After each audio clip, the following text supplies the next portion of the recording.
Hey everyone, here is a 48-inch Hunter Fanaway ceiling fan. This fan is in brushed nickel and it features a circle line fluorescent light kit. This is also a remote controlled fan.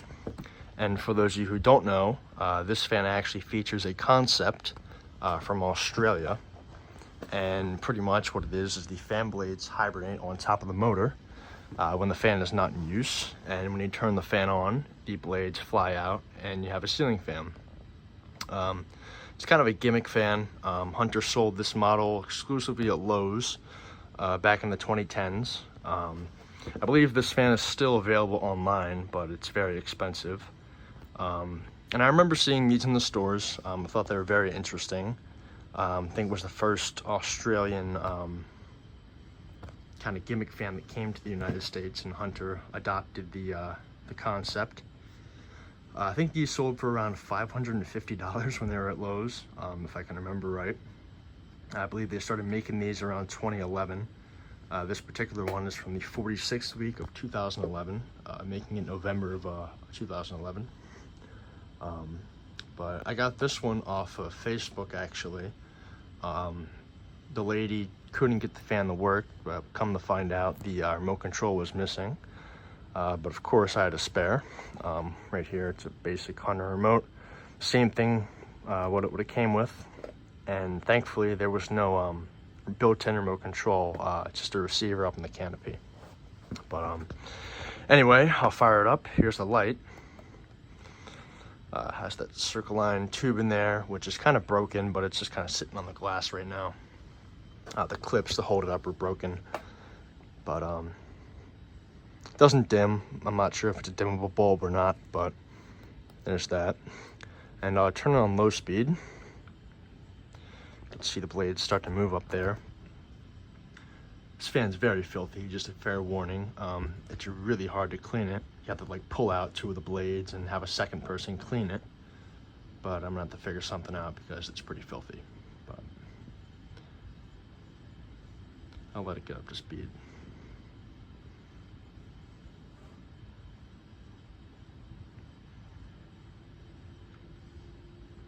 Blades are supposed to be clear, but you can see they look like they're brown.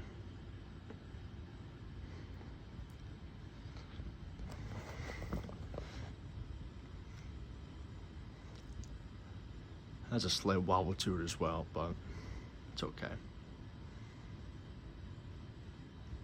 I know a lot of these have a problem with the glass, or it's plastic, but the plastic shape of the light, it yellows a lot. But this one's really not too bad. You know, it's still pretty white. I think this was stored in the attic, that lady's house, because it smelled like cheese and piss. So I had to clean it with all-purpose cleaner. I just didn't get to the blades yet. But came with the mounting bracket and everything, so that was half the battle. It actually pushes out a decent breeze. I was kind of surprised it moved as much air as it did. I thought it was mainly a gimmick fan, but it does perform pretty well. Give you a top view of it.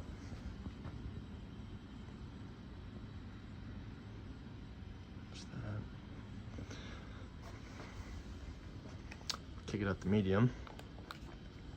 When I used to see these at Lowe's on display, they were always running, and I think they had these set in some kind of demo mode because it would like circle through all the speeds when it was on display. But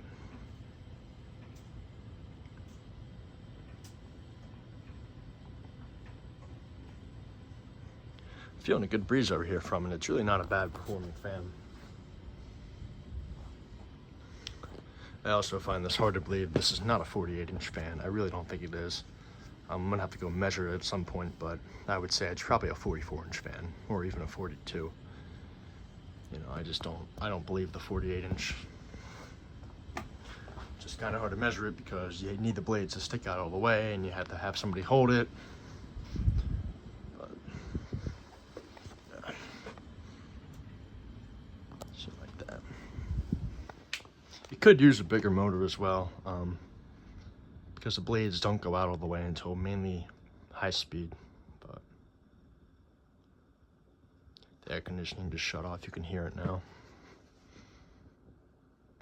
I didn't have the chance to set the amp meter for this video, unfortunately, so this is going to be a different style video, but it's high.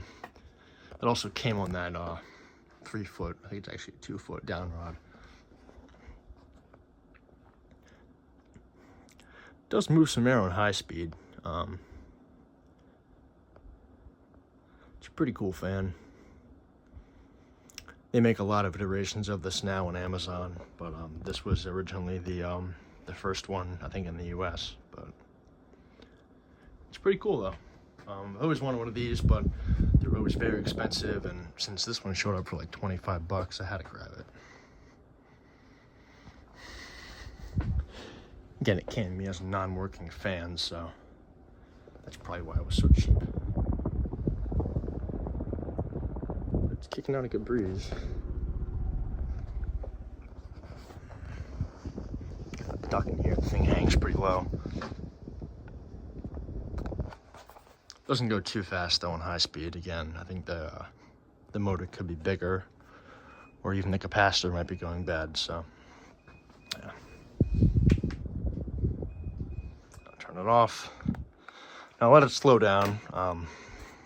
Probably not gonna let it stop, but I'll let it slow down so you can see the blades kind of retract into the hibernate into the light kit. Slight wobble there when it turns off. It's either getting smaller.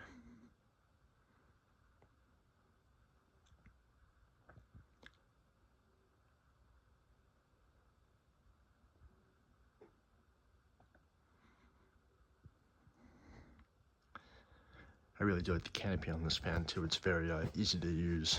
It's one of my favorite style Hunter canopies. Unfortunately, they don't make it anymore, but that's besides the point. It does spin like this for a couple minutes until it finally closes all the way up, but we'll let it go for a little bit.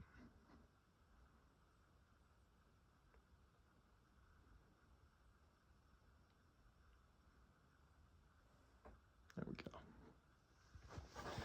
That's all the way in. Usually I've seen some of the videos of these and the thing just clicks in a lot and it's a loud noise, but this one's pretty quiet. Might be because of all the dust built up on it. There's the tag there. There's the date code, 4611. I didn't put the trim ring up. The canopy's not all the way up there, but yeah. Stop it. Use plastic. I'm not sure if these are outdoor rated fans. I don't think so, but yeah, actually they're not because the motor is unshielded. Wouldn't be a bad idea though. It's pretty cool. But anyways, that's about it. Thank you for watching, and I hope you enjoyed the video.